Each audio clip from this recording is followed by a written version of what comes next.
내가 큰 걸 바란 게 아니잖아.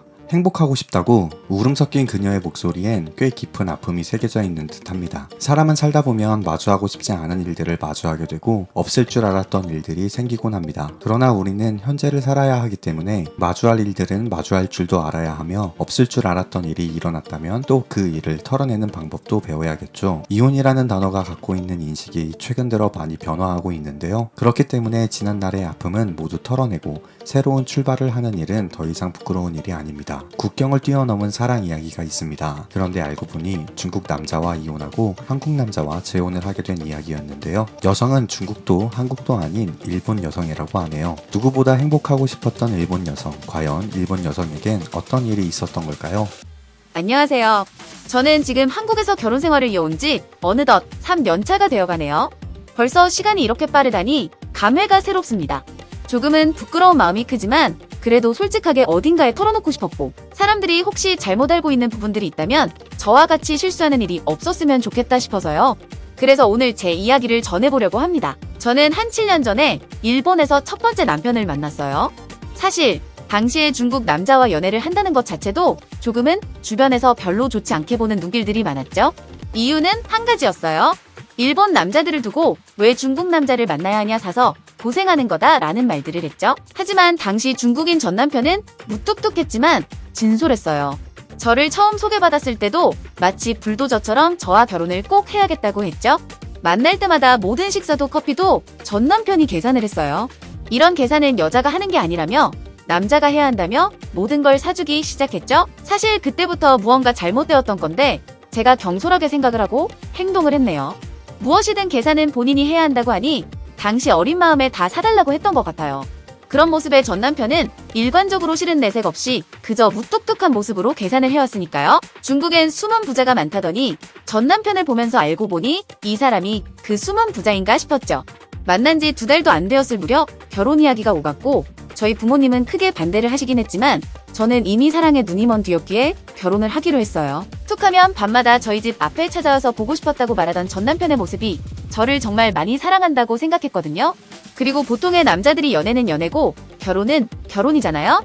그래서 결혼하겠다고 말하는 모습을 보면서 이 사람은 저를 꽤 많이 사랑하는구나 착각을 했던 거죠. 결혼하고 중국에 들어가서 생활하면서 완전히 일상이 뒤바뀌었어요. 저는 큰 걸 바라지 않고 남편과 그냥 단란하게 알콩달콩 살고 싶은 마음이 컸었죠. 그런데 남편은 저를 무슨 남동생 대하듯 하더라고요.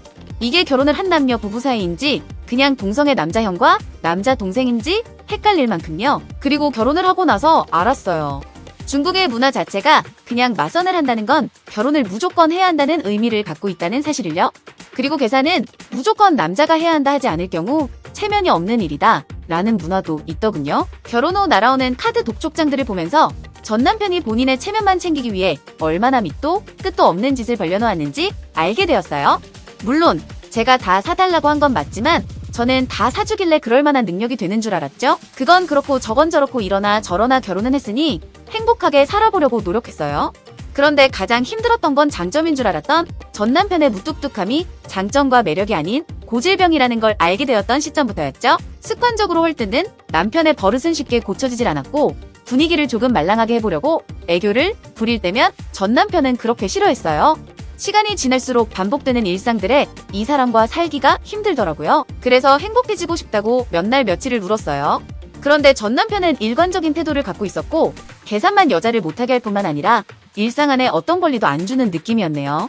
서로 각방을 쓰기 시작하다가 결국엔 헤어지기로 결심을 했고 연애 2달, 결혼 생활 1년 6개월 만에 저희는 헤어졌어요. 다시는 결혼 같은 거 안 한다고 남자 안 만난다고 씩씩거리며 일본으로 돌아갔어요. 부모님께선 처음에 속상해하셨지만 시간이 지나면서 저를 이해해 주셨어요.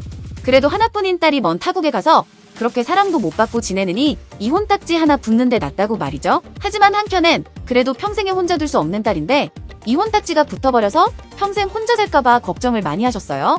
저는 다시 일을 시작해야겠다고 마음을 먹었고 일본에서 작은 카페를 하나 운영하고 있었어요. 사실 이혼했다는 소식을 듣고 함부로 하려는 주변 일본인 친구들이 찾아오곤 했는데 매번 어려워도 잘 넘어갔네요. 그러다가 친구 녀석이 본인 친구라며 어떤 사람을 데리고 왔는데 한국 사람이었어요. 사실 중국 사람만 보면 발끝에서부터 머리끝까지 온몸에 털이 서는 기분이라 그냥 외국인에 대한 울렁증이 심했었죠? 그래서 한국인 남자를 보는데도 그냥 그랬던 것 같아요. 그렇게 1년 정도를 가끔 저희 카페에 찾아오는 손님으로 한국인 남자를 만났고 한국인 남자는 그렇게 지금 저의 한국인 남편이 되었답니다.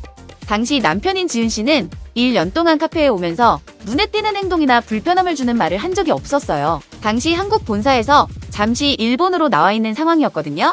인근에 직장이 있었던 터라 저희 카페에 자주 왔었어요. 그렇게 1년 정도 약간의 거리를 두고 친해졌을 무렵 2년차가 되었을 땐 적극적으로 저에게 다가오기 시작했어요. 어찌나 친절하던지 그리고 뭐랄까 눈빛 안에 이미 저를 사랑스럽게 본다는 게 느껴졌죠? 몇 번의 데이트에서 지훈 씨는 계산을 혼자 하지 않았어요. 본인이 밥을 사면 제가 커피를 사게 한다든지 더치페이를 자연스럽게 하게 되니 연인 관계가 조금 더 신뢰를 갖게 되는 것 같았죠? 그리고 지훈 씨는 정말 저를 귀여워해주고 사랑스러워해줬어요. 애칭을 꼭 붙여서 저를 불러주고 늘 걱정해주고 살펴주는 자상한 사람이었죠? 또 매너는 얼마나 뛰어난지 전 남편의 경우엔 불쑥불쑥 집에 찾아왔었죠? 그게 서프라이즈 같았지만 뒤로 갈수록 보여주기 싫은 모습도 준비 안 된 상태로 보여줘야 해서 불편했거든요. 그런데 지훈 씨는 데이트 전에 여자가 준비 시간이 필요하다는 걸 알고 있는 듯 했어요. 적당한 준비 시간을 미리 알려주어서 준비할 수 있게 배려해주었죠?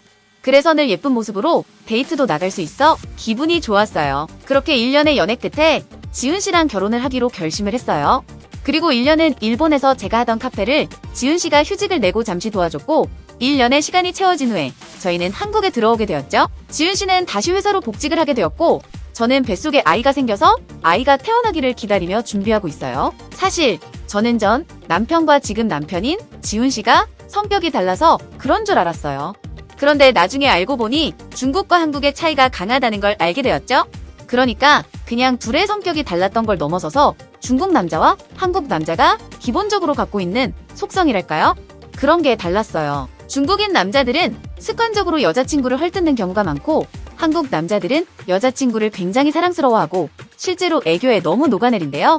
그리고 계산을 할 때도 중국인 남자들은 체면을 챙기느라 100% 본인들이 부담을 하고 한국 남자들은 7-3 정도의 비율로 나눠서 계산하는 걸 선호한대요. 아무튼 한국에 와서 지내보니 이혼 딱지에 대한 걱정은 왜 했나 싶을 정도로 사람들은 편견이나 선입견이 없고 되려 지금 더할 나위 없이 행복한 사랑에 박수를 쳐주고 응원을 해주더라고요. 그래서 저는 한국이 참 좋아요. 물론 그런 한국을 알게 해준 지금의 남편도 너무 좋고요. 아무쪼록 혹시 한국인 남자와 연애하는 분들이 계시다면 지금이 기회예요. 전 세계에 이런 남자는 없습니다. 꼭 잡으셔서 행복한 사랑 오래오래 지켜나가세요. 감사합니다. 각국의 다양한 해외 반응 살펴보겠습니다. 한국 남자 너무 멋지지. 한국 남자들은 또 본인들을 꾸밀 줄 알아서 더 좋아. 사실 중국 남자들은 말을 덧붙이지 않아도 알잖아. 아무튼 나도 기회가 된다면 한국 남자랑 사귀고 결혼하고 싶어. 한국에 가면 헌팅 포차라는 게 있다던데 코로나도 끝났으니 한국에 가게 되면 꼭 가볼 거야. 아, 나도 중국 남자 만나본 적 있어. 처음에 다 사주길래 설레었거든.